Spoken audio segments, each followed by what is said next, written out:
Hello, everyone, and welcome back to Mitchell Makes Vids, your premier destination for incisive stock breakdowns. I'm Mitchell, and today we're blazing through Tilray Brands, ticker TLRY, the global cannabis powerhouse spanning medical, adult use, and beverage sectors. Ignition on full throttle.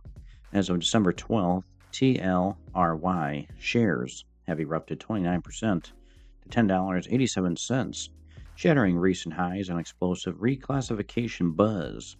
Reports confirm President Trump is set to sign an executive order as early as Monday, shifting marijuana from Schedule 1 to Schedule 3, aligning it with prescription painkillers like codeine, slashing criminal penalties, easing banking access, and axing IRS Section 280E's brutal tax hit of 40 to 60% on operators.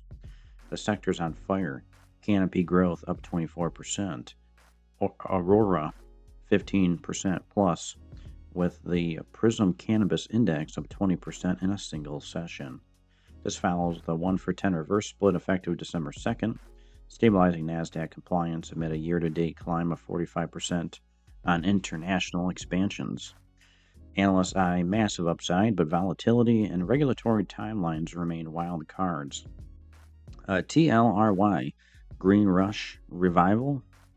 Sound off below, like for the high, and subscribe to Mitchell Makes Vids. Invest elevated. See you next time. Guys, check the links in the video description below. Make some cash. Become a member of my channel today. We'll see you in the next one.